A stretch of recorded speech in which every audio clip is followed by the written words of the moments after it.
ఓం శాంతి. నిన్న విష్ణుదేవి మాత అనుభవం కొద్ది విన్నాం కదా. ఇంకా మిగిలిన ఉన్నది ఈరోజు చదువుకుంటున్నాం. ప్రశ్న: आप किस तरह की ईश्वरीय सेवा करती है? మీరు ఏ రకమైన ఈశ్వరీయ సేవ చేస్తూ ఉంటారు అని ప్రశ్న. उत्तर: शुरू में मैं ट्रेन में बहुत सेवा करती थी. ప్రారంభంలో నేను ట్రైన్లో చాలా సేవ చేసేదాన్ని అని చెప్తున్నారు. మధుబన్ जाते जाते समय ट्रेन में खूब सेवा किया करती थी. మధుబన్ వెళ్తూ వెళ్తూ ట్రైన్లో చాలా సేవ చేసేదాన్ని నేను. गाड़ी किसी स्टेशन पर रुकती तो मैं उतर कर दूसरे डिब्बे में जाती थी. రైల్లో గాడి అంటే ట్రైన్లో మధుబన్ వెళ్తూ వస్తున్నప్పుడు చాలా సేవ చేసేవారంట. ఏదైనా స్టేషన్లోని ఆగిందనుకోండి ట్రైను, ఇంకో డబ్బాలోకి మారి సేవ చేసేవారంట. वहाँ लोगों को समझाती थी. वहाँ पूरा हो गया तो गाड़ी रुकते ही तीसरे डिब्बे में जाती थी. ఆ డబ్బాలో అందరికీ సేవ చేశాక మళ్ళీ స్టేషన్లో ఆగగానే ఇంకో మూడో డబ్బాకి వెళ్ళి మళ్ళీ సేవ చేసేవారంట. ఇస్ ప్రకార్ ముझे సేవా కర్నే కా షౌక్ బహుత్ థా. ఈ విధంగా సేవ చేయాలనే ఇంట్రెస్ట్ నాకు చాలా ఉండేది అని చెప్తున్నారు. मुझे याद है एक बार पार्टी वाले सब अजमेर उतर गए अजमेर देखने के लिए. ఒకసారి అక్కయ్యకి గుర్తుందంట, పార్టీతో కలిసి అక్కయ్య వెళ్తున్నారు. పార్టీ వాళ్ళందరూ అజ్మీర్లో అజ్మీర్ చూడ్డానికని దిగారంట. सब सामान आदि एक धर्मशाला में रखा गया और मुझे वहाँ बिठाकर सब घूमने चले गए.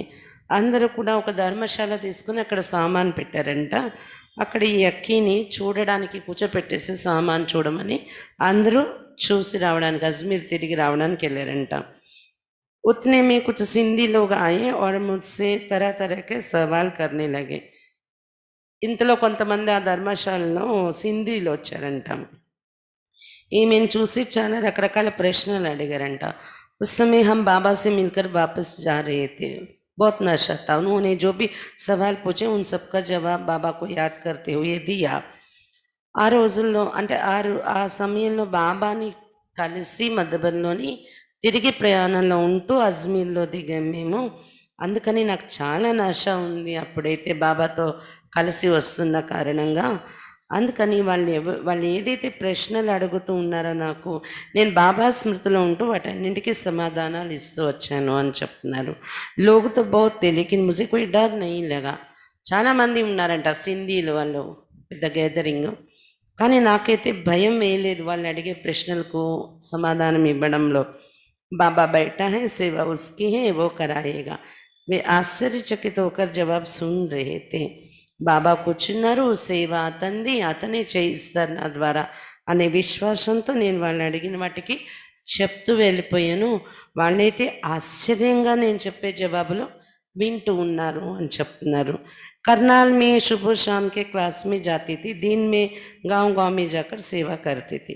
కర్నాల్లో ఉండేవారు కదా ఈమె.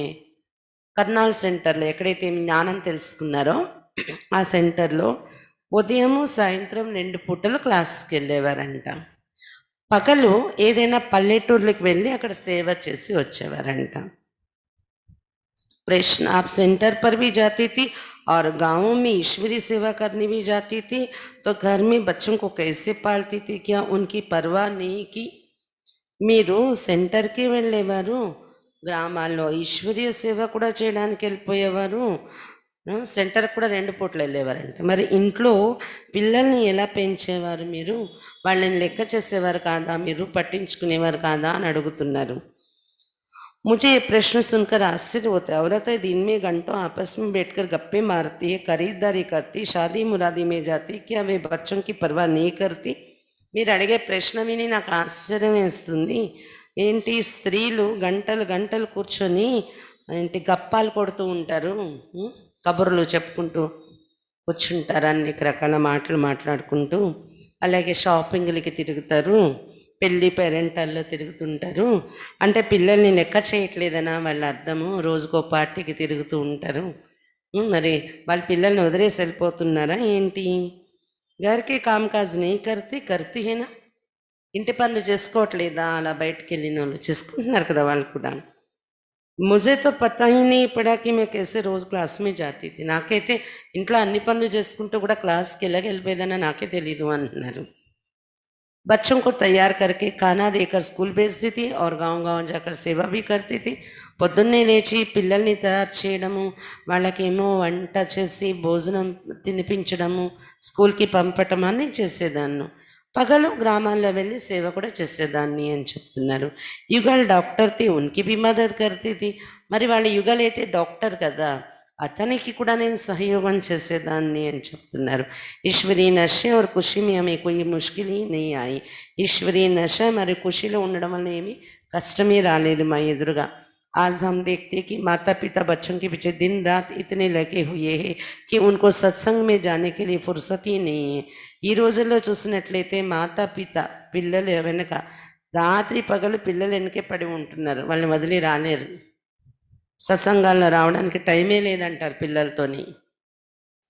मेरा भाव ये नहीं है कि मैं सिर्फ बच्चों को खाना बना कर देती थी. मेरे बच्चे दोनों बहुत पढ़े लिखे हैं. నా భావం ఇది కాదు. నేను కేవలం పిల్లలకి ఏదో వంట చేసి పెట్టేసి వెళ్ళిపోయేదాన్నని కాదు. పిల్లల చదువులు కూడా మంచి చదువులు చదువుకున్నారు చాలా బాగా. एक ने डबल एमए एक ने ఎంబీఏ పాస్ కియా హై. ఒక అబ్బాయి డబల్ ఎంఏ చేశాడంట, ఇంకొక అబ్బాయి ఎంబీఏ పాస్ అయ్యాడంట. పిల్లలు కూడా ఏమి తక్కువ చదువుకోలేదు, బాగానే చదువుకున్నారు అని చెప్తున్నారు. ఆ రోజుల్లో 60స్లోనది చెప్తున్నారు అక్కయ్య. అంటే పిల్లలు 70స్లో వచ్చేటప్పటికి చదువు పూర్తయి ఉండొచ్చు. मैं परिवार की पूरी जिम्मेवारी भी निभाती थी और ఈశ్వరీ సేవ भी करती थी. ఈ విధంగా పరివారంలో పూర్తి బాధ్యత కూడా నిభాయించేదాన్ని. పిల్లల చదువులకి సహాయం చేసేదాన్ని. భర్త డాక్టర్ కాబట్టి అతనికి సహాయం చేసేదాన్ని. కానీ టైం ఎక్కడ కూడా వేస్ట్ కాకుండా ఈశ్వరీయ సేవ కూడా చేసేస్తూ ఉండేవారు. విలేజ్లకి వెళ్ళి జ్ఞానం చెప్పడం అవన్నీ కూడాను. प्रश्न, आप अपने घर का कामकाज करते हुए और जिम्मेवारियों को निभाते हुए ईश्वरीय सेवा करने के लिए समय कैसे निकालते थे? మీరు ఇంటి పనులు చేసుకుంటూ కూడా ఇంటి బాధ్యతలు చూసుకుంటూ కూడా ఈశ్వరీయ సేవ చేయడానికి సమయం ఎలా మీరు తీయగలిగేవారు అని అడుగుతున్నారు. मैं समझती हूँ कि बाबा ने हमें जो श्रीमत दी है कि सुबह जल्दी उठो, स्नान आदि करके योग में बैठो, नियमित रूप से मुरली सुनो, इनका ठीक पालन करने से हमारा जीवन అనుశాసిత బన్ జాతా హై. నేను అనుకుంటున్నాను బాబా ఏదైతే శ్రీమతం ఇచ్చారో ఉదయం త్వరగా లేవండి అని, స్నానపానం చేసి యోగంలో కూర్చోండి అని, అవన్నీ నియమిత రూపంలో రెగ్యులర్గా మురళి వినండి అని బాబా ఏదైతే చెప్పారో అలా అమృత వేళ త్వరగా లేవడం, త్వరగా స్నానపానాలు చేసుకోవడము, మురళి మిస్ కాకుండా వినడం, ఈ నియమాలన్నీ కరెక్ట్గా మనం పాటిస్తే మన జీవితం ఒక డిసిప్లిన్గా తయారైపోతుంది. సమయం చాలా దొరుకుతుంది కూడా. सुबह जल्दी उठने से समय मिलता है. ఉదయం తొందరగా లెగిసిపోవడం వలన సమయం చాలా దొరుకుతుంది మనకి అని చెప్తున్నారు. सुबह सुबह योग करने से मन खुशमिजाज रहता है तो बहुत से काम सहज और तीव्र गति से कर सकते. ఉదయమే లేచి యోగం చేయడం వల్ల మనసు చాలా సంతోషంగా ఉంటుంది, తేలిగ్గా ఉంటుంది. దానివలన చాలా పనులు మనం సహజంగా ఫాస్ట్గా చేయగలము అని చెప్తున్నారు అన్నమాట. ईश्वरीय ज्ञान सुनने से ज्ञानी युक्त होकर बच्चों के साथ శాంతిపూర్ణ వ్యవహార करते हैं. అలాగే ఈశ్వరీయ జ్ఞానం అంటే మురళి రోజు వినడం వల్ల ఏమవుతుందంటే జ్ఞానయుక్తంగా ఉంటూ పిల్లలతో మనం శాంతిపూర్వకంగా వ్యవహరించగలము. आजकल की माताएं तो देर रात तक टीवी देखती रहती है, सुबह देरी से उठना स्वाभाविक है. ఈ రోజుల్లో మాతలు అయితే రాత్రి లేట్ టైం వరకు కూడా టీవీ చూస్తూ ఉంటారు. మరి ఉదయం లేట్ అవుతుంది కదా, అది సహజం. రాత్రి టీవీ చూస్తూ లేట్గా పడుకుంటే ఉదయం లేట్. आजकल बच्चों के स्कूल तो सुबह 8 बजे ही आरंभ होते हैं. उनको जल्दी तैयार करना पड़ता है तो अपने पर भी गुस्सा आता है और बच्चों पर भी. ఈ రోజుల్లో పిల్లల స్కూల్స్ అయితే 8 గంటలకే ప్రారంభం అయిపోతున్నాయి. మరి మాతలే రాత్రి టీవీలు చూసి లేట్గా పడుకుంటే పిల్లల్ని వీళ్ళు లేటుగా లెగిస్తే పిల్లల్ని 8 లోపల తయారు చేసేయాలంటే ఇంకా కొద్ది సమయంలో ఎక్కువ పనులు అవ్వడానికి గాబరా వచ్చేస్తుంది కదా. గాబరా వచ్చేసి కోప్పడిపోతుంటాం. మనకు కోపం మన మీద మనకి కోపం వచ్చేస్తుంది. మరి పిల్లల మీద కూడా కోప్పడిపోతూ ఉంటాము. इस तरह उनको समय भी कम पड़ता है और मन ठीक नहीं रहने के कारण जो समय रहता है उसमें भी कुछ कर नहीं पाते हैं. ఈ విధంగా వాళ్ళకి ఉదయం లేట్‌గా లేవడం వలన టైం తక్కువ ఉన్నట్టు అనిపిస్తది. పనులెక్కువ, టైం తక్కువ ఉన్నట్టు అనిపిస్తదనమాట. అలాగే వాళ్ళ మనస్సు కూడా గాబరా గాబరాగా ఉంటది. ఈ పని అవ్వలేదు, ఈ పని అవ్వలేదు అయిపోవాలని. దానివలన మనస్సు కరెక్ట్‌గా లేని కారణంగా టైం పట్టేస్తది పనులలో కూడాననమాట. ఉన్న టైంలోని ఏమి పని చేయలేమన్నట్టు ఉంటది. ఏ పనులు తెమలవన్నట్టు. आज विज्ञान प्रदत्त सब सुविधाएं होने पर भी మాతాయి దుఃఖి और व्यस्त हैं. ఈ రోజుల్లో సైన్స్ సాధనాలు ఎన్నో దొరికినప్పటికి కూడా అంటే ఇప్పుడు చూడండి రుబ్బుకోవాలా, మనం రోలు వేసి సన్ని వేసి నూరుకోవాలా, ఏం పనులు ఉండట్లేదు కదా. అలాగే బట్టలు కూడా మిషన్లలో వేసేస్తున్నారు. ఇన్ని సౌకర్యాలు వచ్చాయి, సైన్స్ సాధనాలు వచ్చాయి. అయినా కూడా మా అత్తలు ఇంకా దుఃఖిగానే ఉంటున్నారు, బిజీగానే ఉంటున్నారు, టైం తీయలేకపోతున్నారు. मैं समझती हूँ अगर घर बार संभालने वाली माताएं ईश्वरीय ज्ञान और राजयोग का अभ्यास करती तो बहुत हद तक उनकी समस्याएं खत्म हो जाएंगी. నాకు అనిపిస్తుంది ఒకవేళ గృహస్థాన్ని సంబంధించే మాతలు గృహస్థాన్ని సంభాళించే మాతలు ఈశ్వరీయ జ్ఞానం మరియు రాజయోగం అభ్యసించినట్లయితే చాలా వరకు వారి సమస్యలు సమాప్తి అయిపోతాయి అని చెప్తున్నారు. कुछ सालों के बाद हम पुराने मकान को छोड़कर प्रेम नगर नामक एरिया में चले गए. కొన్ని రోజులు కొన్ని సంవత్సరాలు అయిన తర్వాత ఏమైందంటే ఇలా జ్ఞానంలో నడుస్తూ సేవ చేస్తూ కొన్నాళ్ళు అయిన తర్వాత పాత ఇంటిని వదిలేసి ప్రేమ్ నగర్ అనే ఏరియాలోకి వెళ్ళిపోయారంట వీళ్ళు. वहाँ अपने ही घर में गीता पाठशाला खोली. అక్కడ మా ఇంటిలో మేము గీతా పాఠశాల తెరుచుకున్నాము. लगभग 12 सालों तक हमारे यहाँ गीता पाठशाला चली. సుమారు 12 సంవత్సరాలు వాళ్ళ ఇంట్లో గీతా పాఠశాల నడిచింది అంట. రోజు 15-20 भाई बहनें आते थे. उनमें 4-5 पूरे परिवार सहित थे. రోజు 15-20 మంది అన్నయ్యలు అక్కలు వచ్చేవారంట వాళ్ళ ఇంట్లో క్లాస్ వినడానికి. అందులో కూడా 4-5 పూర్తిగా ఫ్యామిలీతో వచ్చేవారంట. उसके बाद वहाँ वालों ने जगह लेकर बड़ा मकान बनाया. बहनें आई, हमने गीता पाठशाला बंद कर दी और हम सभी सेंटर पर जाने लगे. దాని తర్వాత అక్కడ ఉండే వాళ్ళు జాగా తీసుకున్నారు, పెద్ద ఇల్లు కట్టారంట అక్కడ క్లాస్కి వచ్చే వాళ్ళందరూ కలిసి. అప్పుడు అక్కీల్ని ఉంచారు, నిమిత్త అక్కీలు. అప్పుడు మా గీతా పాఠశాల మేము బంద్ చేసేసాం, మేమందరం సెంటర్కి వెళ్ళడం మొదలుపెట్టాము అని చెప్తున్నారు అక్కయ్య. इन 12 सालों में प्रेम नगर में जहाँ गीता पाठशाला थी इतनी धूम मच गई कि कोई भी मरता था तो वहाँ सत्संग कराने मुझे बुलाते थे. అయితే 12 సంవత్సరాలు గీతా పాఠశాల అక్కయ్య క్లాసెస్ చేసేవారు కదా ఇంట్లోని గీతా పాఠశాల నడుపుతూ. అయితే ఆ ఏరియా అంతా ప్రేమ్ నగర్ కదా వాళ్ళ ఇల్లున్న ఏరియా, ఆ ఏరియా అంతా కూడా ధ్వని వ్యాపించేసింది. ఈమె ఎక్కడికైనా వెళ్ళి జ్ఞానం చెప్తూ ఉంటారని. అందుకని ఎవరు ఎక్కడైనా చనిపోతే ఎవరింట్లోనైనా తప్పకుండా ఈమెని సత్సంగం చేయమని పిలిచేవారట అందరూ, బయట వాళ్ళు కూడా. अपने समाज वाले मोहल्ले वाले किसी की मौत हुई तो मुझे वहाँ बुलाते थे ज्ञान सुनाने. మా చుట్టాలు కానీ మా సమాజం వాళ్ళు ఇంకా మా వీధిలో వాళ్ళు ఎవరికైనా అంటే ఆ కాలనీలో ఆ ఏరియాలో వాళ్ళు ఎవరి అయినా చనిపోతే వాళ్ళ ఇంట్లో నాకు అక్కడ జ్ఞానం వినిపించమని పిలుస్తూ ఉండేవారు అని చెప్తున్నారు. వహా 2,000 की सभा होती थी. देखो ये बाबा की कृपा है ना. 2,000 మంది ఉండేవారంట చనిపోయే వాళ్ళ దగ్గర జ్ఞానం చెప్పడానికి వెళ్తే. बाबा कृपा कथा ఇది అంత పెద్ద సభలో నేను వెళ్ళి జ్ఞానం చెప్పడం. जिस आत्मा ने जिंदगी में कभी स्कूल का दरवाजा तक नहीं देखा हो उस आत्मा को हजारों की सभा में ज्ञान सुनाने की शक्ति देना ये भगवान की मेहरबानी नहीं तो और क्या. అక్కి ఏమంటున్నారంటే ఏ ఆత్మ అయితే జీవితంలో ఎప్పుడు స్కూల్ ద్వారాలే చూడలేదు, స్కూల్ ముఖమే చూడలేదు, ఆ ఆత్మ వేల కొద్ది సభలో 1000 మంది ఉండే సభలో జ్ఞానం వినిపించే శక్తి ఆమెకి ఇవ్వడము ఇది భగవంతుని యొక్క కృప కాకపోతే ఇంకేమనాలి అంటున్నారు అక్కయ్య. ప్రశ్న ఆప్ శోక్ సభ మే క్యా సునాతి థే. అయితే అందరూ శోక సభలో పిలిచినప్పుడు ఎవరైనా చనిపోయిన దగ్గర అక్కడ మీరు ఏం చెప్పేవారు పాయింట్స్ అని అడుగుతున్నారు అనమాట. आत्मा के बारे में मैं उनसे पूछती थी कि आपका संबंध और प्यार किसके साथ था, ఆత్మ के साथ या శరీర్ के साथ. అక్కడ వెళ్ళినప్పుడు వాళ్ళకి ఆత్మ విషయంలో నేను చెప్పేదాన్ని శ్లోక సభలో. వాళ్ళని అడిగేదాన్ని నేను, మీ సంబంధము వాళ్ళు బ్రతికున్నన్ని రోజులు మీ ప్రేమ, మీ సంబంధం ఎవరితో ఉంది? వాళ్ళ ఆత్మతో ఉందా, వాళ్ళ శరీరంతో ఉందా మీకు అని అడిగేదాన్ని. शरीर के साथ ही तो शरीर यहाँ पड़ा हुआ, उसका दहन या दफन करना क्यों चाहते हो?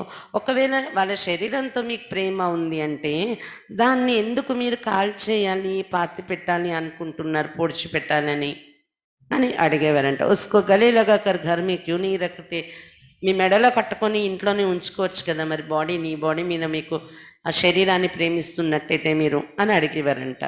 ఆప్కా సంబంధం ఆత్మకే సాథి అంటే దీని అర్థం మీ సంబంధం ఆత్మతో ఉంది, శరీరంతో కాదు అని అర్థం చేయించేవారు. ఆత్మతో అవినాశి మర్తిని, ఆత్మ అయితే అవినాశి, అది చావలేదు. మీకెవరితో సంబంధం ఉందో ఆత్మతో అదైతే చావలేదు. यहाँ से निकल कर दूसरी जगह जहाँ उसका हिसाब किताबे जाकर जन्म लेगी. కాకపోతే ఈ జాగా వదిలేసి ఇంకో జాగాకి వెళ్ళి ఎక్కడైతే దానికి రుణానుబంధాలు లెక్కాచారాలు ఉన్నాయో అక్కడ వెళ్ళి జన్మ తీసుకుంటుంది ఆత్మ అని చెప్పేవారంట. ఇస్మి రోనేకి క్యా బాత్ హై, దీన్ని ఏడవలసిన అవసరం ఏంటి అని ఇలా చెప్పేవారు. అగర్ आप दुखी होंगे तो उस आत्मा को दुख होगा. आप ये चाहते कि उस आत्मा को दुख ना हो. अगर आप उस आत्मा का भला चाहते तो परमात्मा को याद करो. మీరు ఆ ఆత్మను తలుచుకొని దుఃఖితులైతే ఆ ఆత్మకు కూడా దుఃఖం కలుగుతుంది. ఒకవేళ ఆ ఆత్మకి దుఃఖం కలగకూడదు అని మీకు కోరిక ఉంటే, ఆ ఆత్మ యొక్క మంచి జరగాలి అని మీకు కోరిక ఉంటే మీరు ఏడవకూడదు, పరమాత్మని జ్ఞాపకం చేయండి అని చెప్పేవారంట. ఇస్సే ఆప్కో और उस आत्मा को శాంతి और సుఖ మిలేగా. ఇలా పరమాత్మని జ్ఞాపకం చేయటం వలన మీకు మరియు వెళ్ళిపోయినటువంటి ఆ ఆత్మకు శాంతి మరియు సుఖం లభిస్తుంది అని చెప్పేవారంట. ఇస్ ప్రకార్ మే ఆత్మ పరమాత్మ और యోగి के बारे में सुनाती थी. ఈ రకంగా శోక సభలో వెళ్ళినప్పుడు ఆత్మ, పరమాత్మ మరియు యోగం కోసం నేను వారికి వినిపిస్తూ ఉండేదాన్ని అని చెప్తున్నారు. భక్తి में कहते हैं ना, माँ बाप के पुण्य का फल बच्चों को भी मिलता है. मैं समझती हूँ इस ज्ञान मार्ग में भी जो माँ बाप ईश्वरीय सेवा में मददगार बनते हैं, त्याग तपस्या करते, उसका फल उनको तो मिलता है, साथ साथ उनके बच्चों को भी मिलता है, चाहे वे ज्ञान में नहीं चल रहे हो. భక్తులు చెప్తారు కదా, అమ్మ నాన్న చేసిన పుణ్యఫలం పిల్లలకు కూడా చేరుతుంది అని. అలాగే నేను ఏమనుకుంటున్నానంటే జ్ఞాన మార్గంలో కూడా అమ్మా నాన్న ఒకవేళ ఈశ్వరీయ సేవలో సహయోగిగా తయారైతే, త్యాగము తపస్సు చేస్తే దాని ఫలం వాళ్ళ పిల్లలకి కూడా దొరుకుతుంది. మీకు ఎలాగో దొరుకుతుంది, చేసిన వారు మీరే కాబట్టి, కానీ మీతో పాటు మీ పిల్లలకు కూడా ఆ ప్రాప్తి, ఆ ఫలం అనేది చేరుతుంది.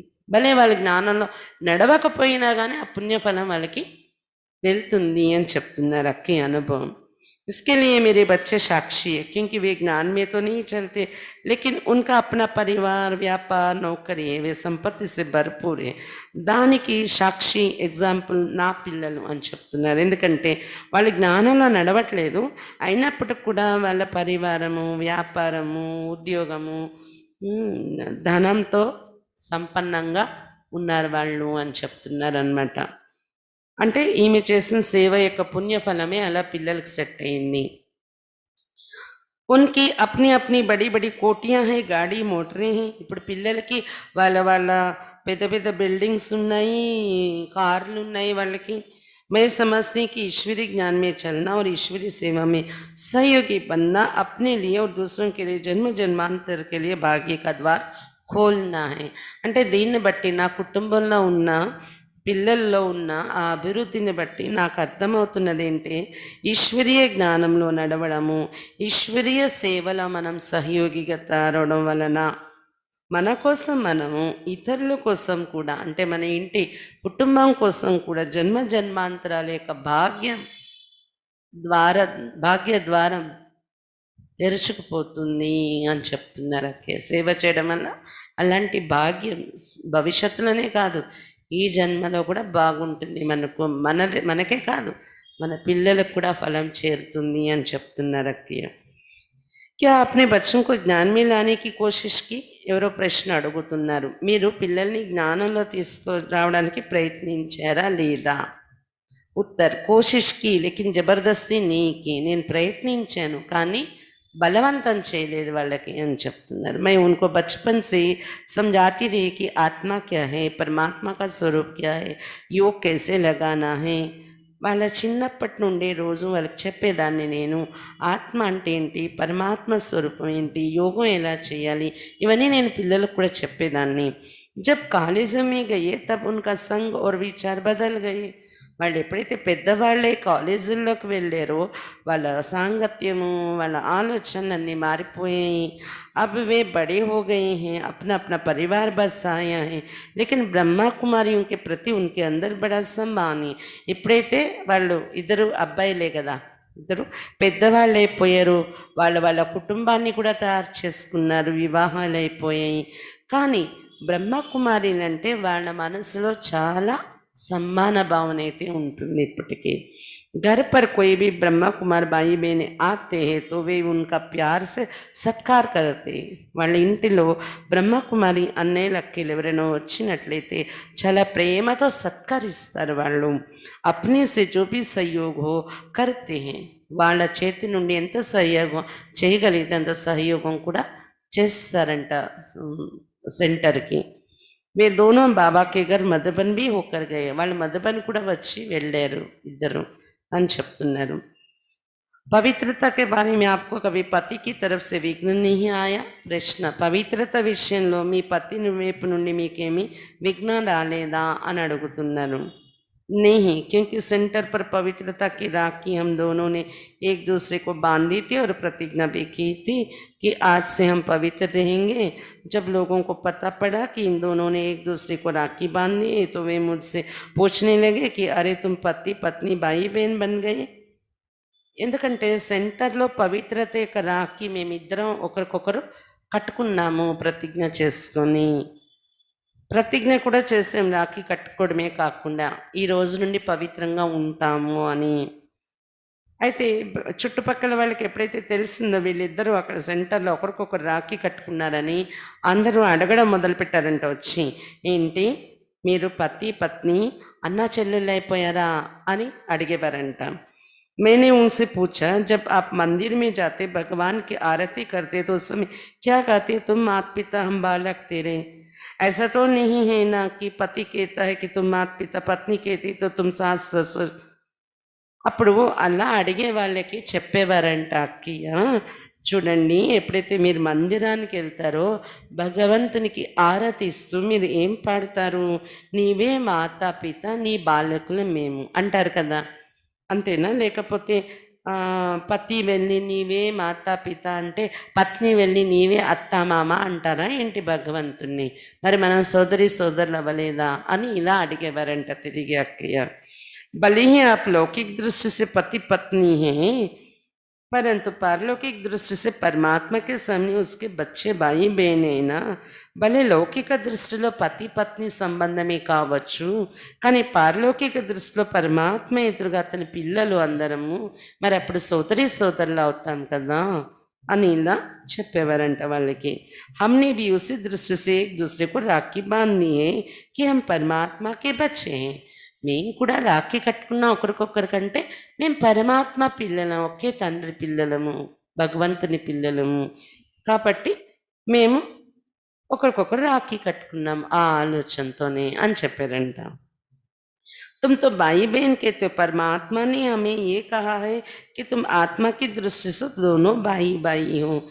మీరు ఇంకా అన్నా చెల్లెలు అయిపోయారా అని అడుగుతున్నారు అన్నా చెల్లెలు కూడా కాదు ఆత్మ దృష్టిలో పరమాత్మ ఏం చెప్పారంటే ఆత్మ దృష్టిలో ఇద్దరు సోదరులే అని చెప్తున్నారు మాకు ఇద్దరు అన్నదమ్ములే అన్న చెల్లి అనేది లేదు అని చెప్పారంట వాళ్ళకి శరీర రూపంలో పతి పత్ని కావచ్చు కానీ ఆత్మ రూపంలో సోదరులము हम भाई बहन भी नहीं भाई भाई है समझा కాబట్టి మేము అన్నా చెల్లి కూడా కాలేదు అన్నా తమ్ముడయ్యాం అర్థమైందా ऐसे उनको समझाती थी तो वे चुप हो जाते थे ఇలా వాళ్ళకి నేను ఎక్స్ప్లెయిన్ చేసి చెప్పడంతో వాళ్ళు సైలెంట్ అయిపోయేవారు అని చెప్తున్నారు प्रश्न इस ज्ञान में आने के बाद आपके समाज वालों अथवा मोहल्ले वालों ने कोई विघ्न तो नहीं डाला या कोई उपहास तो नहीं किया ఈ జ్ఞానంలో వచ్చిన తర్వాత మీ సమాజం వాళ్ళు మీ అంటే కులము, సంబంధికులు లేదా మీ కాలనీలో, మీ వీధిలో ఉండేవారు ఎవరిని మీకు విఘ్నం వేయలేదా? మిమ్మల్ని అహాస్యం చేసేవారు కాదా? అని అడుగుతున్నారనమాట. అంటే మిమ్మల్ని ఇన్సల్ట్ చేస్తున్నట్టు మాట్లాడడం అది చేసేవారా? उत्तर समाज वाले मोहल्ले वाले उपवास करते थे, लेकिन हम उस तरफ ध्यान ही नहीं देते थे. మా సమాజం వాళ్ళు, మా వీధిలో వాళ్ళు అంటే ఉపహాసం అంటే అవమానం చేస్తూ మాట్లాడుతూ ఉండేవారు. కానీ మేము అవి పట్టించుకోలేదు ఆ మాటల్ని. ముజే మేరే పతి కా పూర్ణ సహयोग था. ఈ విషయంలో పతి వైపు నుండి కూడా పూర్తి సహయోగం ఉండేది నాకు. सपोर्ट చేసేవారు. बच्चे भी माता पिता के प्रति वफादार थे, इसलिए मैंने उस तरफ ना मुड़ कर देखा और ना उनकी बातें सुनी. పిల్లలు కూడా అమ్మా నాన్న పట్ల విశ్వాసంతో ఉండేవారు. మా అమ్మ నాన్న చేస్తున్నది మంచి అని. అందుకే వాళ్ళు కూడా పట్టించుకునేవారు కాదు ఎవరేమన్నా కూడా. నేను కూడా అటువైపు చూసేదాన్ని కాదు, వాళ్ళ మాటలు వినేదాన్ని కాదు అని చెప్తున్నారు. చుట్టాల బంధువులు ఎన్ని అన్నా. मैं तो बाबा की याद और सेवा में मस्त रहती थी. నేనైతే బాబా స్మృతి మరియు సేవలో మస్తుగా నిమగ్నమై ఉండేదాన్ని అని చెప్తున్నారు. ప్రశ్న, क्या आप समझते कि इस ज्ञान में चलना गृहस्थిयों के लिए कठिन है? ఏంటి మీకు అనిపిస్తుందా ఈ జ్ఞానంలో నడవడం గృహస్థులకు కష్టము అని? जिनको परमात्मा पर अटूट निश्चय और मोहब्बत है उनके लिए बहुत सहज है. ఎవరికైతే పరమాత్మ మీద తెగని నిశ్చయము ప్రేమ ఉంటుందో వాళ్ళకైతే చాలా సహజము. जिनको चलते चलते संशय आते हैं उनके लिए कठिन. ఎవరికైతే జ్ఞానంలో నడుస్తూ నడుస్తూ సంశయం వస్తుందో మధ్యలో వాళ్ళకైతే కష్టం అవుతుంది. जैसे कोई औरत 2 किलो दूध लेकर मीलों चलती है तो थक जाती है या थकावट का अनुभव करती है, लेकिन अगर एक माँ अपने बच्चे को उठाकर चलती है तो वे थकती नहीं हैं या थकावट महसूस नहीं करती, क्योंकि वो समझती कि ये बच्चा मेरा है.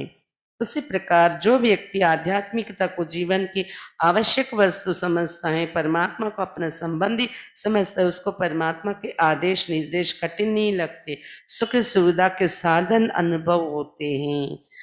అయితే మీకు గృహస్థులు జ్ఞానంలో నడవడం కష్టమా సహజమా అంటే నిశ్చయం ఉంటే సహజమే, సంశయం వస్తే మాత్రం కష్టం అనిపిస్తుంది అంటూ చెప్తున్నారు. ఎలాగైతే చూడండి, ఎవరైనా ఒక మహిళ 2 లీటర్ల పాలు చేతిలో తీసుకొని కొన్ని మైళ్ళ దూరం నడిస్తే అలసిపోతుంది, అలసట యొక్క అనుభవం అవుతుంది.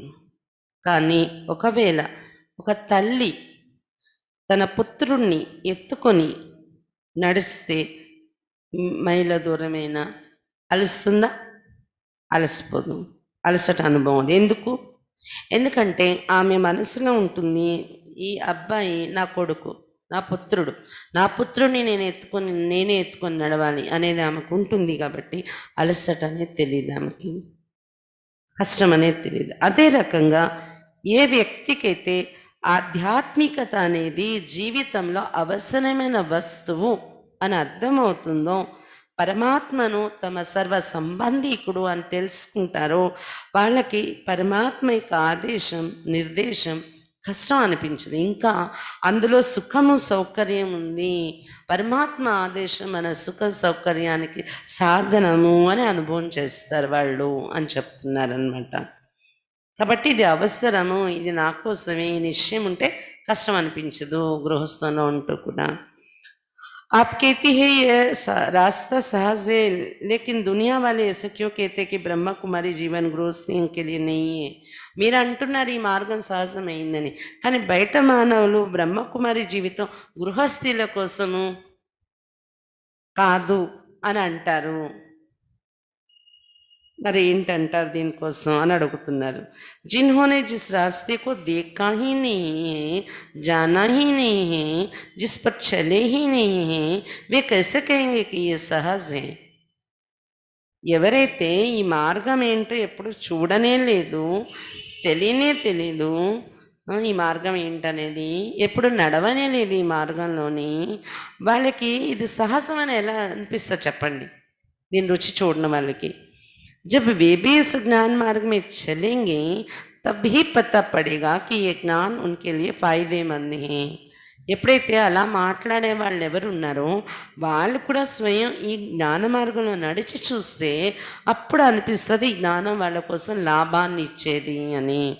पहले पहले 3 साल तो मुझे भी ऐसे ही लगा कि ये మార్గ हमारे लिए नहीं है. ప్రారంభంలో 3 సంవత్సరాల వరకు నాకు అనిపించేది ఈ మార్గం మన కోసం సంబంధించింది కాదు అని. సెంటర్కి వెళ్ళేవాళ్ళు, అఖిల్తో మాట్లాడేవారు, అఖిల్ని చూసేవారు, సరదా పడేవారు, కానీ ఈ మార్గం మనకు సంబంధించింది కాదు అనుకుని అంత పట్టించుకునేవారు కాదు.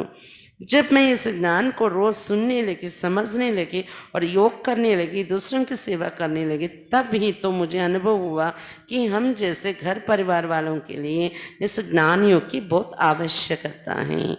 ఎప్పటి నుండి అయితే నేను రోజు ఈ జ్ఞానం వినడం మొదలుపెట్టానో, అర్థం చేసుకోవడం మొదలుపెట్టానో, యోగం చేయడం మొదలుపెట్టానో, ఇతరులకు కూడా వెళ్ళి సేవ చేయడం మొదలుపెట్టానో అప్పుడు నాకు అనుభవం అయింది ఇది గృహస్థంలో ఉండే వాళ్ళకి జ్ఞాన యోగాల యొక్క అవసరం చాలా ఉంది అని అనుభవం అయింది నాకు అని చెప్తున్నారు. ప్రశ్న, क्या गृहस्थी को पवित्रता अर्थात ब्रह्मचर्य पालन करना जरूरी है?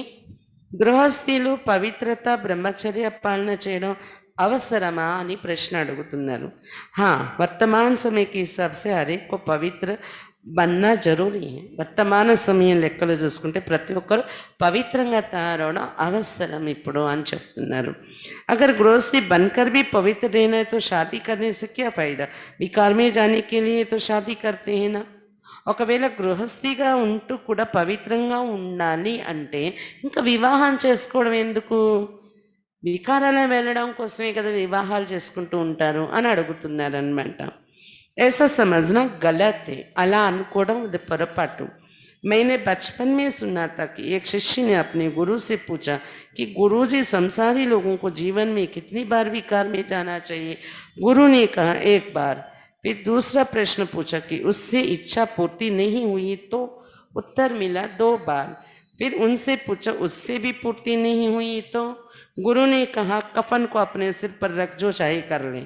इस प्रकार पुराने जमाने में ही लोग मानते थे कि शादी विकार के लिए नहीं है, मानसिक सुख शांति के लिए और दीर्घायु बनने के लिए पवित्र रहना जरूरी है.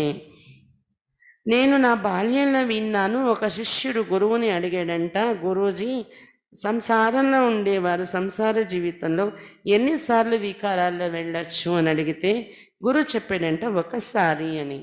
అప్పుడు మళ్ళీ శిష్యుడు ప్రశ్నించాడంట, దాంతో కోరిక పూర్తవకపోతే ఏం చెయ్యాలి అని. అప్పుడు గురువు సమాధానం ఇచ్చాడంట 2 సార్లు అని. అప్పుడు మళ్ళీ అడిగారంట, అప్పటికి కూడా తృప్తి కలగకపోతే ఏం చెయ్యాలి అని.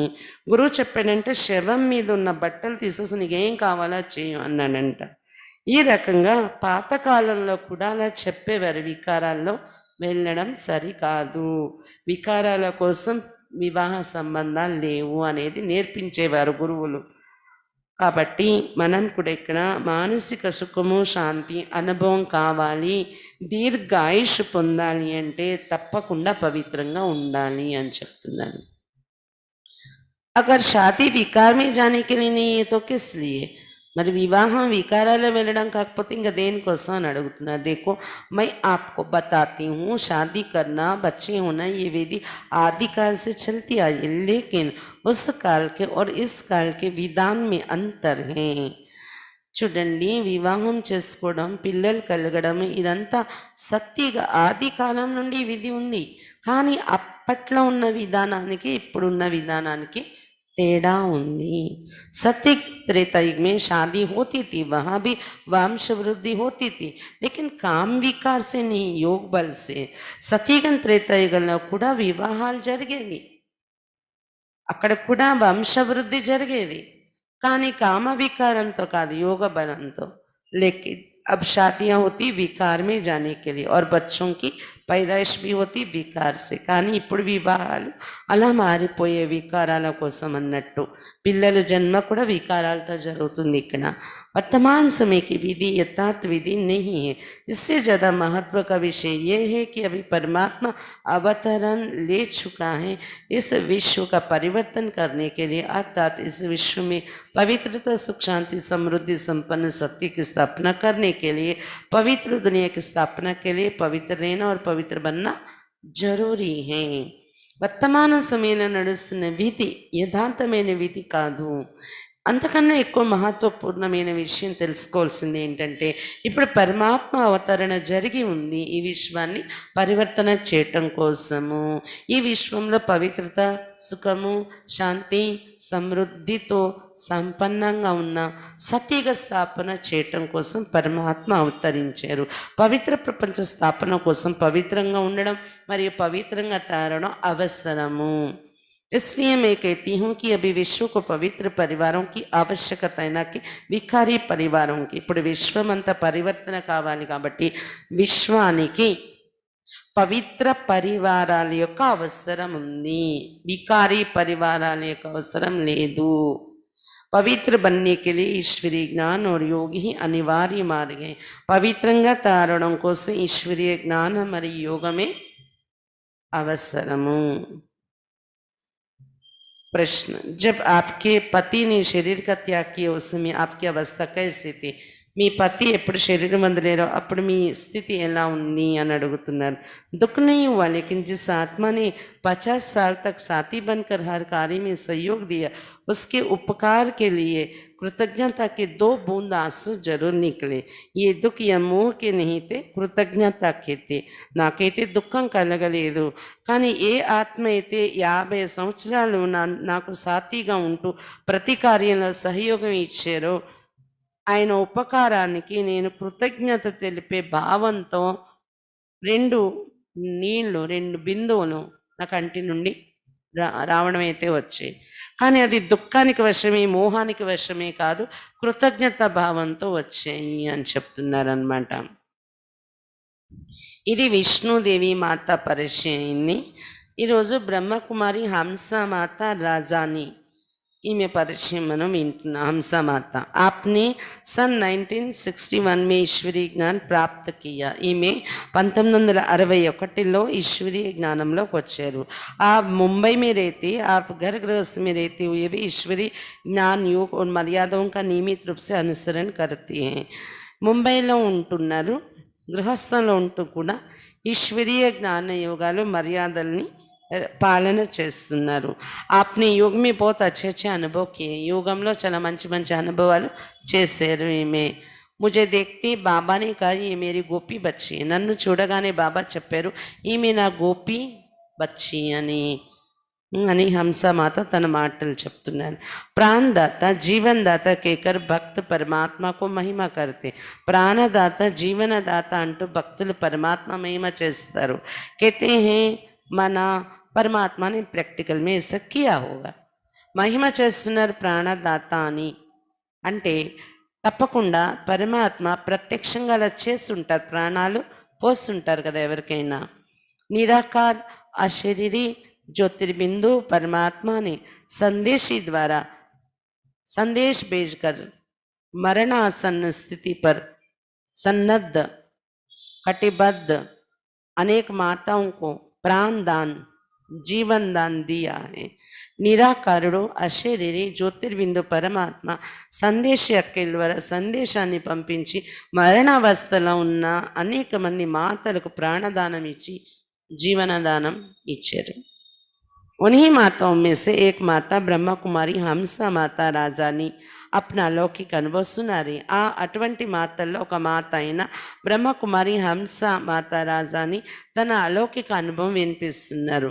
हमारे घर में श्रीनाथ जी की भक्ति होती थी और देवताओं को हम नहीं मानते थे. మా ఇంటిలో శ్రీనాథ్ జీ అంటే శ్రీకృష్ణుని యొక్క భక్తి చేసేవాళ్ళం, వేరే దేవతలు ఎవరిని మేము నమ్మేవాళ్ళం కాదు. हम वल्लभाचारी पंथ के थे, इसलिए एक ठाकुर जी की భక్తి करते थे. మేము వల్లభాచారి శాఖకు సంబంధించి ఉండేవాళ్ళం, అంటే వైష్ణవులు అనమాట. అందుకని ఒక ఠాకూర్జీ అంటే శ్రీకృష్ణుడు తప్ప ఇంకెవరు భక్తి చేసేవాళ్ళం కాదు. జ్ఞాన్ మిల్నే కే బాద్ ముझे అనుభవ హువా కి మై హీ ఠాకూర్ జీ కి సచ్చి గోపి హూ. జ్ఞానంలో వచ్చిన తర్వాత నాకు అనుభవం అయింది నేనే ఆ కృష్ణుని యొక్క సత్యమైన గోపిని అని. భక్తి करते समय कभी कभी मन में प्रश्न उठता था कि क्या ठाकुर जी मुझे दर्शन देंगे. భక్తి చేస్తున్న సమయంలో అప్పుడప్పుడు నా మనసులో ప్రశ్న వచ్చేది, ఏంటి శ్రీకృష్ణుడు నాకు దర్శనమిస్తారా అని సంకల్పం వచ్చేదంట. क्योंकि मेरी लौकिक दादी मुझे सुनाया करते थे कि अनेक जन्मों के अंत में ఠాకూర్ జీ ఆకర్ మిలేంగే. ఎందుకంటే నా లౌకిక నానమ్మ, మా లౌకిక నానమ్మ చెప్పేవారు, వినిపించేవారు. అనేక జన్మలు లాస్ట్‌లో అనేక జన్మలు తీసుకుంటూ అంతిమ సమయంలో శ్రీకృష్ణుడు వచ్చి కలుస్తాడు అని నాకు చెప్పేవారు మా నానమ్మ.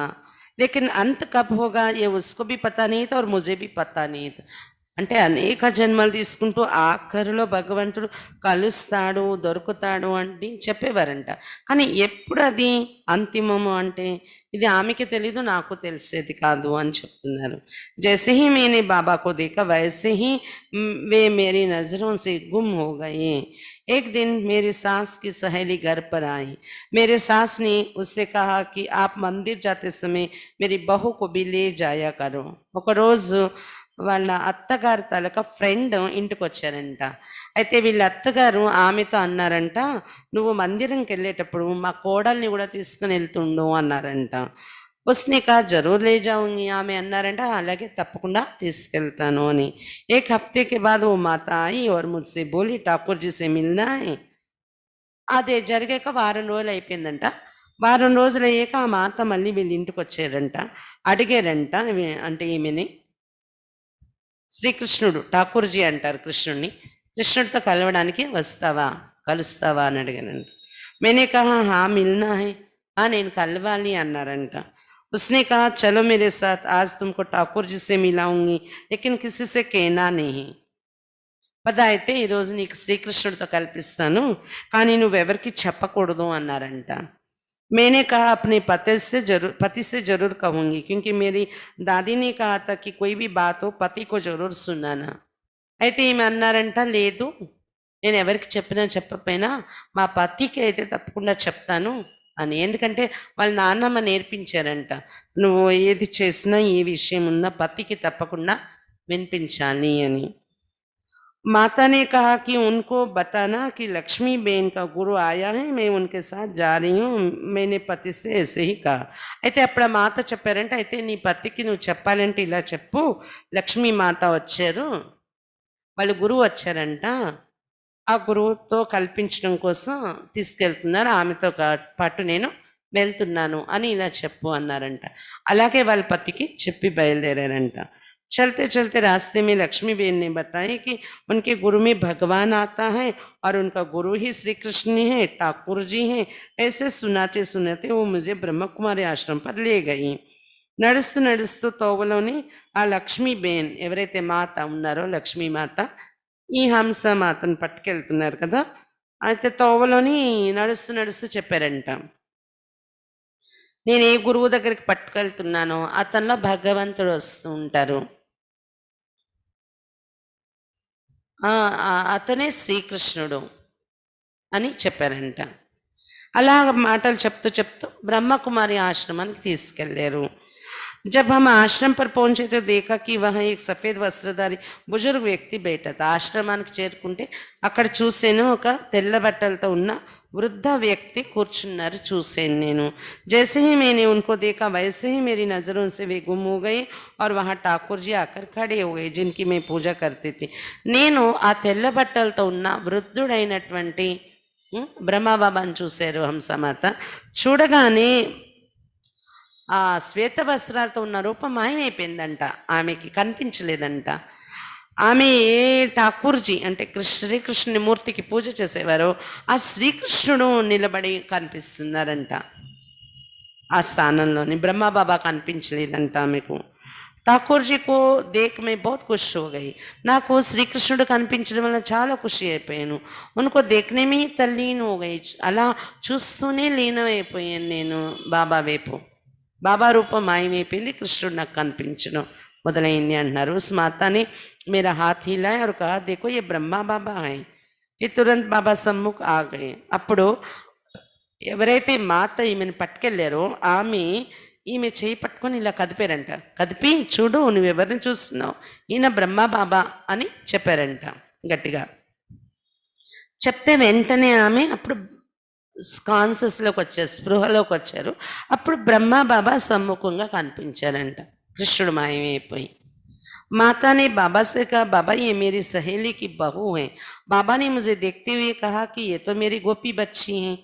ఆ మాత బాబాతో పరిచయం చేస్తూ చెప్పారంట, బాబా నా ఫ్రెండు వాళ్ళ కోడలి ఈమె తీసుకొచ్చాను అని. బాబా ఈమెను చూస్తూనే చెప్పారంట, నా గోపి పుత్రిక ఈమె, గోపి బచ్చి అని చెప్పారంట. గోపిక అని బాబా చెప్పారంట. बाबा के ये महावाक्य सुनते मुझे खुशी का पारा चढ़ गया और अंदर ही अंदर मन आनंद में नाच उठा कि ये मेरे ठाकुर जी हैं, ये ही मेरे दिल की बात जानते हैं। ये बात किसी को पता नहीं थी कि मैं अपने आप को गोपी समझती हूँ। బాబా ఎప్పుడైతే ఈమెను చూడగానే నా గోపి బచ్చి నువ్వు అన్నారో, ఆ మహావాక్యాలు వినగానే ఖుషి యొక్క నశ ఎక్కిపోయింది. మనస్సు లోపల లోపల నాట్యం చేయడం మొదలుపెట్టిందంట. ఆ మనస్సు అంటూ ఉంది, ఈయనే నా యొక్క ఠాకూర్జీ, నా యొక్క శ్రీకృష్ణుడు ఇతనే, నేను పూజ చేసే ఆ మూర్తి ఇతనే అని. ఎందుకంటే నా మనసులో ఉన్న విషయాలు తెలుసుకున్నది ఇతనే అని అర్థమైందంట. ఎందుకంటే ఎవరికీ తెలీదు నా మనసులో ఉన్న విషయం. నన్ను కృష్ణుడి యొక్క గోపికగా అనుకుంటుండేదాన్ని భక్తిలో కూడా. పూజ చేస్తూ కూడా కృష్ణుడిని, ఠాకూర్‌ని. అది బాబా ఈమె ఎదురుగా వెళ్ళగానే నా సత్యమైన గోపిక అని అనడంతో నా మనసులో ఉన్న మాట తెలిసిపోయింది. ఈయనే నా నిజమైన మూర్తి శ్రీకృష్ణుడు అని అనుకున్నారంట. बाबा ने कहा कि ये मेरी गोपी बच्ची है, तो मेरा दृढ़ निश्चय हो गया कि इसी बाबा में भगवान का అవతరణ हुआ. బాబా ఎప్పుడైతే నువ్వు గోపి బచ్చి అన్నారో వెంటనే, నువ్వు గోపికవు అనగానే నాకు వెంటనే దృఢ నిశ్చయం అయిపోయింది. నా మనసులో ఉన్న మాట కూడా ఇదే కదా, తెలిసిపోయింది అంటే అతనికి తప్పకుండా భగవంతుడే అయిన ఈ బాబాలో భగవంతుడే అవతరించారు అని నిశ్చయం ఏర్పడిపోయింది అంటున్నారు. मेरा निश्चय इतना पक्का रहा कि उस दिन से लेकर आज तक कितनी भी परीक्षाएं आई लेकिन मैं कभी हिली नहीं. ఎంత పక్కా నిశ్చయం అయిపోయిందంటే ఆ రోజు నుండి ఇప్పటి వరకు కూడా ఎన్ని పరీక్షలు వచ్చినా కానీ నేను ఎప్పుడు చలించలేదు పరీక్షల్లోని. అంత గట్టి నిశ్చయం ఏర్పడింది అని చెప్తున్నారు. पत्नी का आज फैसला हो जाए, मैं समझती हूँ कि बाबा का बनना मना पेपर आना शुरू होना. నా అనుభవం ఏంటంటే బాబా పిల్లలుగా కావడం అంటే పరీక్షలు ప్రారంభం అవ్వడము. పరిస్థితులు స్టార్ట్ అయిపోతాయి. చుట్టాలు, బంధువులు, ఇంట్లో ఒకవేళ ఇద్దరు జ్ఞానం లేకపోతే వాళ్ళ నుండి. घर में रोज झगड़ा होने लगा, పతి నారాజ్ रहने लगे. అలాగే వీళ్ళ ఇంట్లో కూడా రోజు గొడవలు అవ్వడం మొదలైపోయిందంట. పతి कोपंतो ఉండేవారంట ఎప్పుడు. एक दिन तो बहुत ज़्यादा झगड़ा हो गया और पति ने गुस्से में आकर कहा कि आज तुम अपना फैसला कर लो कि घर में तुमको रहना है या नहीं. ఒక రోజైతే చాలా ఎక్కువ గొడవ అయిపోయిందంట. పతి కోపంలోకి వచ్చి చెప్పారంట, ఈరోజు నువ్వు ఏదో ఒక నిర్ణయం తీసుకో, ఇంట్లో ఉండాలా లేకపోతే వెళ్ళిపోతావా నిర్ణయించుకో అన్నారంట. दिन में 3 बजे सेंटर पर गई और दादी प्रकाश मन जी के सामने बहुत दुखी होकर सुनाया कि पति ऐसा कह रहा है, मैं कहाँ जाऊँ.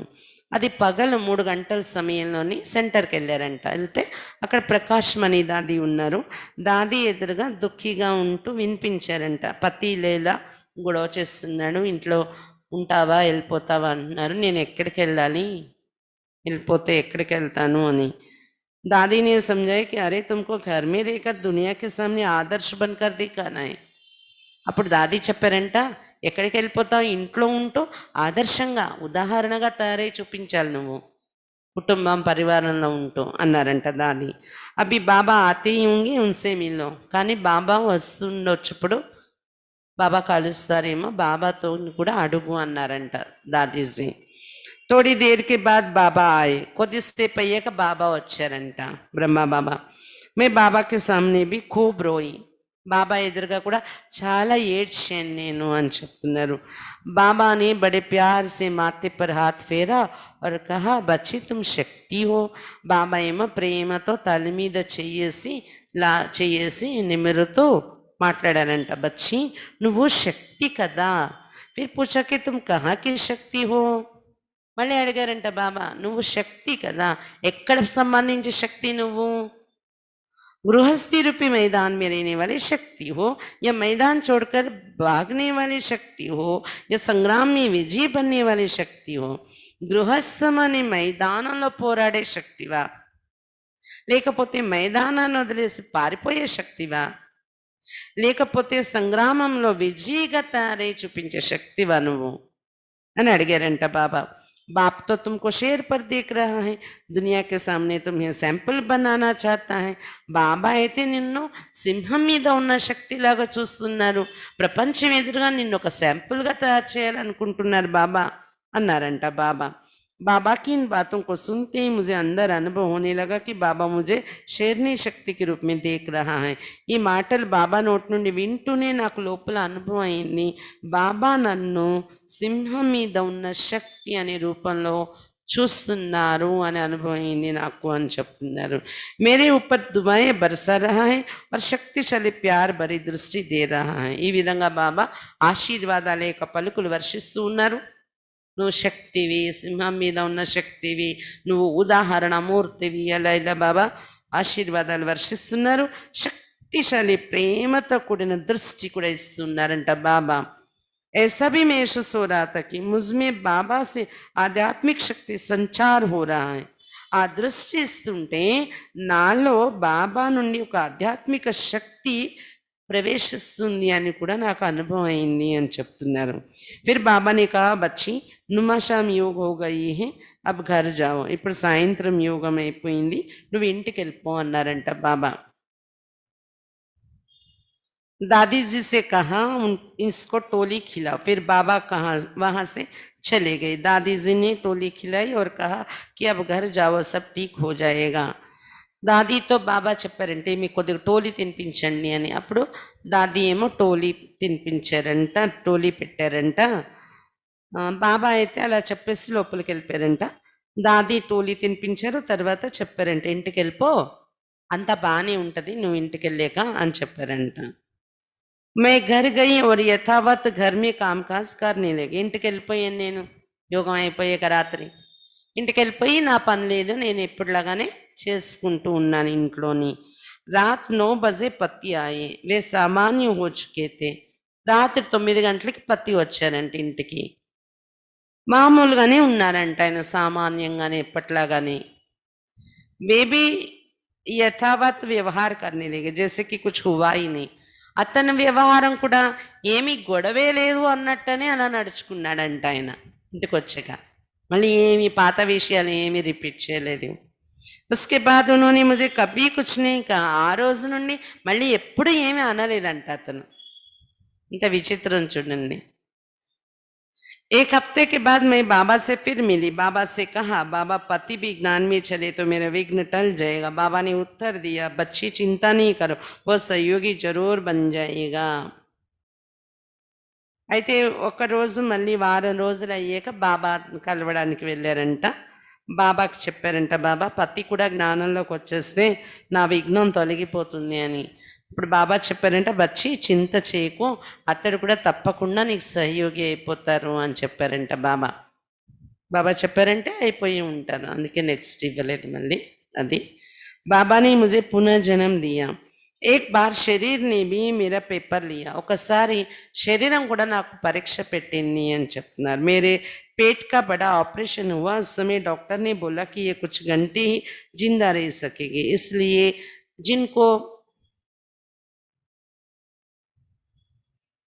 जिनको बुलाना हो बुला लीजिए. ఒకసారి అంట పొట్టకి పెద్ద ఆపరేషన్ చేశారంట అక్కకి, హంసమాతకి. అప్పుడు ఆపరేషన్ అయ్యాక డాక్టర్ చెప్పారంట పరిస్థితి బాగాలేదు, ఇంకా కొన్ని గంటలు ఏమైనా ఉంటుంది, ఎవరికి పిలవాలనుకుంటే పిలిచేయండి, మీ చుట్టాల బంధువుల్ని ఎవరు చూడాలో వాళ్ళందరినీ పిలిచేయండి, ఎవరెవరితో కలవాలో వాళ్ళందరినీ అని చెప్పేశారంట డాక్టర్ ఈ హంసమాత కోసం.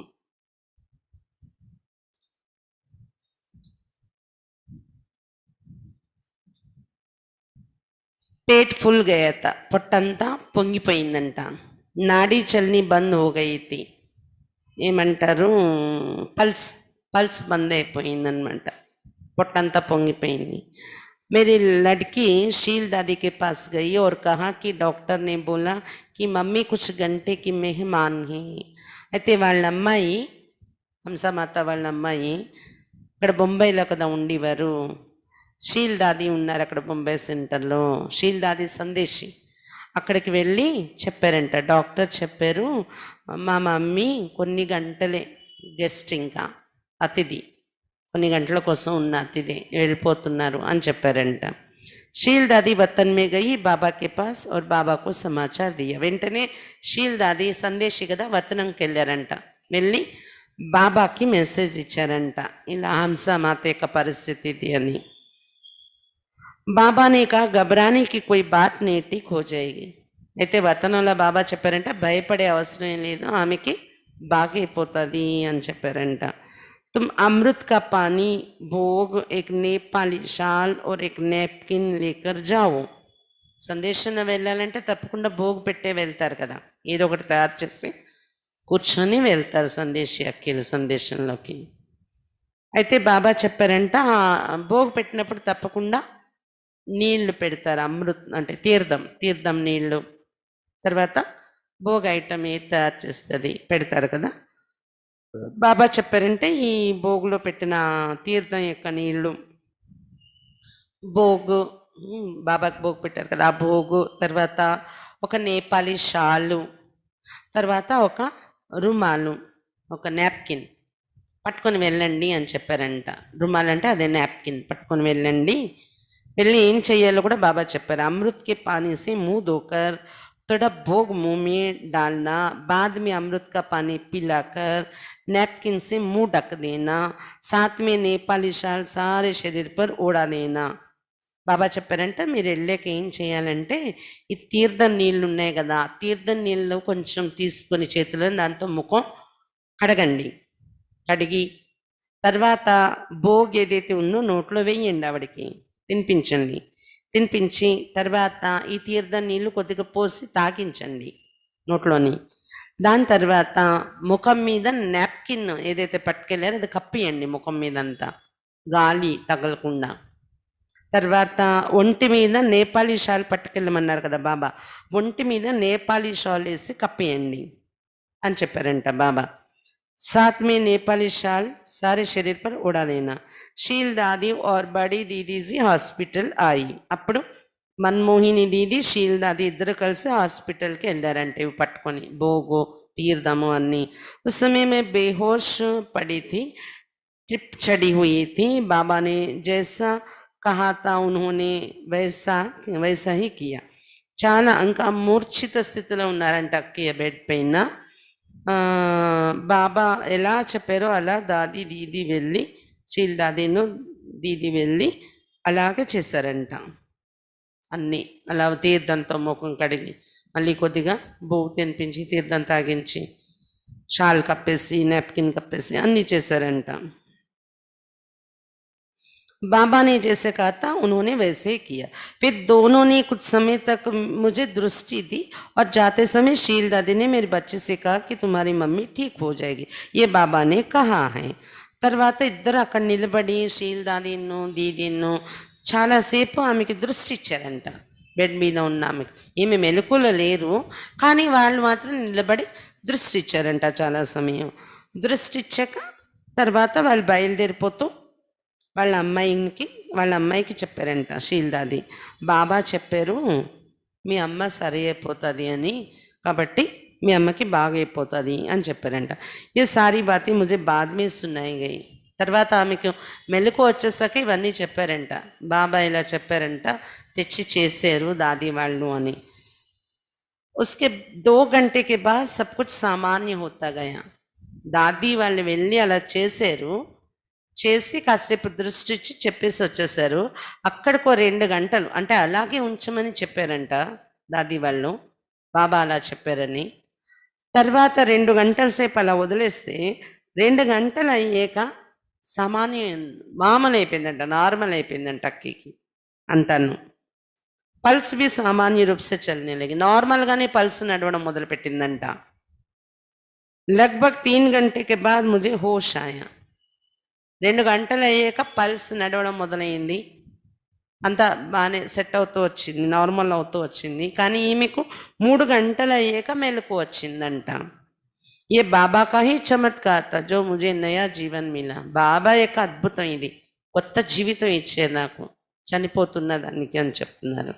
ఏక్ బార్ बचपन में मेरी लौकिक दादी मुझे अपने गुरु के पास ले गई थी। गुरुजी ने कहा था कि इस बच्चे की उम्र ज़्यादा नहीं है, इसको दुनियावी बातों में रुचि नहीं है, इसलिए मेरी दादी ने मेरी शादी जल्दी करवा दी। ఒకసారి బాల్యంలో లౌకిక నానమ్మ ఒక గురువు దగ్గర తీసుకెళ్ళారు నన్ను. ఆ గురువు నన్ను చూసి చెప్పారు, ఈ అమ్మాయికి ఆయుష్ ఎక్కువ లేదు అని, ఈమెకి ప్రాపంచిక విషయాల మీద ఇంట్రెస్ట్ ఉండదు అని చెప్పారు ఆ గురువు గారు. అందుకే మా నానమ్మ నా పెళ్ళి తొందరగా చేయించారు అని చెప్తున్నారు, ఆయుష్ ఎక్కువ లేదన్నారు కాబట్టి. उसी ने मेरी पालना की थी क्योंकि लौकिक माँ ने बचपन में शरीर छोड़ दिया था. మా నాన్నమ్మే నన్ను పెంచింది, ఎందుకంటే లౌకిక అమ్మ నా చిన్నప్పుడే శరీరం వదిలేశారు అని చెప్తున్నారనమాట. అంటే ఆమె ఆయుష్ అయిపోయే పరిస్థితి, అది బాబా మళ్ళీ రక్షించారు ఆమెని. आपको बाबा से कौन सा संबंध प्रिय है और क्यों? ప్రశ్న అడుగుతున్నారు, మీకు బాబాతో ఏ సంబంధం ప్రియం అనిపిస్తుంది, మరి ఎందుకు? उत्तर, माँ का संबंध, तल्ली संबंधम प्रिय अनिपिस्तुंदंट. बाबा ने भी मुझे माँ की पालना बहुत दी. बच्चियों को माँ का सहारा बहुत होता है. उनकी हर व्यक्तिगत समस्या का ज़्यादातर समाधान माँ ही करती हैं. బాబా నాకు తల్లి సంబంధం ఎక్కువ ఇష్టం. బాబా కూడా నాకు తల్లి రూపంలో చాలా పాలన ఇచ్చారు. ఎప్పుడు కూడా అమ్మాయిలకు తల్లి ఆధారం చాలా అవసరం ఉంటుంది. వ్యక్తిగత ప్రతి సమస్య, వాళ్ళ పర్సనల్ ప్రతి సమస్య కూడా ఎక్కువగా తల్లి నుండే సమాధానం తీసుకుంటారు అమ్మాయిలు. मैं अपनी हर समस्या बाबा को सुनाती थी और बाबा उसका निवारण दे देता था. అలాగే ఇక్కడ జ్ఞానంలో వచ్చాక నా ప్రతి సమస్య బాబాకు వినిపించేదాన్ని నేను, బాబా దానికి నివారణ చూపించేసేవారు అని చెప్తున్నారు. मुझे कई बार ऐसे अनुभव हुए कि बाबा मेरे सामने साकार रूप में खड़े होते और ऐसे ऐसे करने के लिए రాయి देते.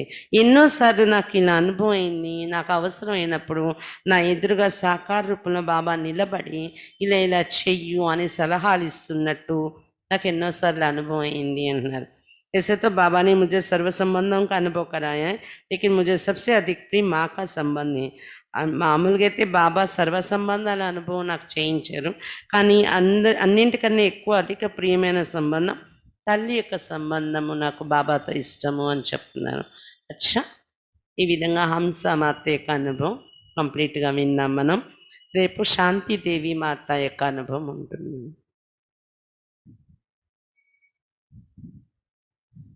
రేపు కాదు, రేపు గురువారం కదా, అవ్యక్త మురళి రివైజ్ చేస్తాం రేపు 69 మురళీస్. ఎల్లుండు మళ్ళీ ఈ అనుభవం చదువుకుంటాం. ఓం శాంతి.